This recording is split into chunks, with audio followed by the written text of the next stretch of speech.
Годинава се одбележуваат 80 години од Холокаустот на македонските евреи. Еврејската заедница во Република Македонија и Фондот на Холокаустот на евреите од државата со низа настани ќе го одбележат овој ден на 11 март, кој што официјално се одбележува.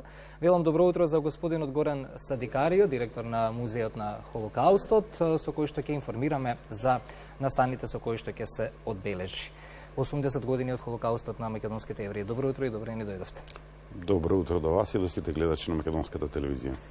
Со настани во Скопје, Штип и во Битола ќе бидат одбележани овие 80 години. Господине Садикарио, ајде веднаш би сакал да го почнеме прво разговорот на кои датуми и што ќе се случува во овие три града.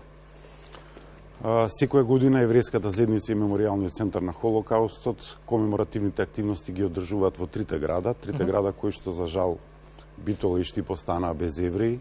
Пред 80 години бугарските фашистички окупаторски сили и власти ги депортираа македонските евреи во центарот за убивање Треблинг. На 9 март во Битола ќе започнат комеморативните активности, кои што ќе има пригодна свечена програма во организација на Еврејската заедница, градот Битола и покровителот тука Министерството за култура. Пригодните активности ќе бидат во домот на армијата, на офицерскиот дом во Битола, ќе има полагање на цвеќиња пред спомениците на жртвите на Холокаустот, пред народниот херој Естерео Вади Амара. Организираме и поворка на живите во знак на сеќавање на депортираните од споменикот на жртвите на Холокаустот до железничката станица и секако посета на еврејските гробишта во Битола, бидејќи тие се најстарите сефардски еврејски гробишта на Балканот, кои што датираат од 1497 година.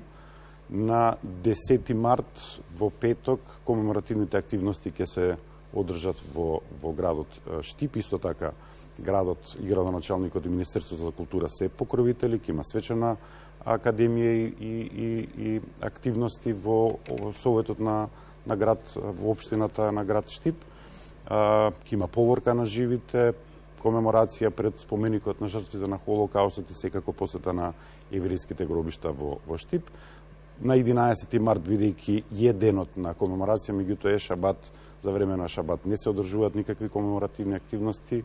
Во Скопје главните активности ќе бидат на 12. Во 9 часот ќе започне поворка на живите од стара железничка станица до стариот монопол, односно Тутунскиот комбинат Скопје. Поворката ќе предводи председателот на државата, господинот Стево Пендаровски, од таму се оди во еврејските гробишта во Бутел. Ќе имаме изложба во Меморијалниот центар, која што е организирана и приготвена од Државниот архив, Институтот за национална историја, и вечерен концерт каде што покровител е председателот на владата на Република Северна Македонија, кој што ќе започне во 20 часот во Националната опера и балет. Така да се обидуваме на што попригоден и подостоинствен начин да одбележиме овој негативен јубилеј, односно 80 години од депортацијата на евреите од Македонија. Негативен јубилеј, негативен настан од историјата, чија што лекција и порака треба да се научи и треба да се пренесе на младите генерации. Затоа и се одбележува 80 години годинава. Самиот меморијален центар, самиот музеј е изграден на место каде што било формирано во средниот век еврејското мало во Скопје. Би сакал малку за значењето на еврејската заедница во развојот на современата македонска држава. Не можеме да зборуваме за присуство на евреите само од минатиот век. Најстарата синагога надвор од државата Израел се наоѓа во Македонија. Во античкиот град Стоби потекнува од првиот век од новата ера. Така да еврејското присуство на овие простори е повеќе од 2000 години.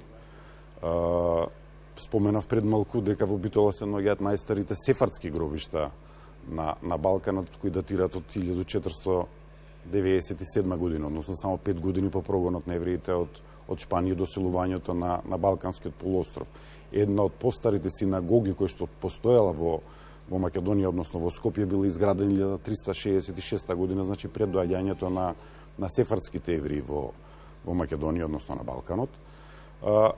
Меморијалниот центар се наоѓа во просторот на некогашното еврејско МАО, кое што за жал на 11 март било испразнато од евреи, а за жал во 1960 година со земјотресот во Скопје, кој што за жал повторно славиме еден негативен јубилеј, е комплетно збришено. Така да материјалните остатоци од еврејското присуство во Скопје се скоро буквално и избришени. И од тие причини, кога се градеше меморијалниот центар, односно при неговото формирање локацијата е секако одбрана на местото каде што некогаш било еврејското МАО, тоа е по старите гледачи сигурно се сеќаваат старата автобуска станица. Меморијалниот центар изграден во спомен на жртвите на Холокаустот, меѓутоа во меморијалниот центар ние не раскажуваме само трагичната приказна на еврејската заедница, туку и нивниот допринос и нивното опстојување и процут во периодот од 2000 години, почнувајќи од Стоби па се до денеска. Така. Музеот е отворен, предпоставам, за посетители од понеделник до сабота? Од вторник до недела, понеделник е неработен ден за сите музеи.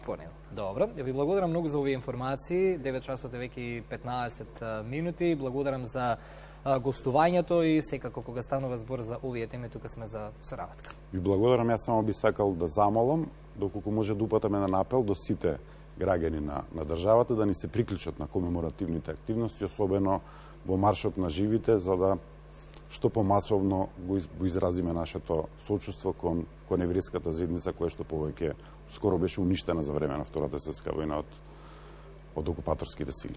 Благодарам уште еднаш за гостувањето. Наш соговорник во студиото, господинот Горан Садикарио, директор на Музеот на Холокаустот на Меморијалниот центар во Скопје.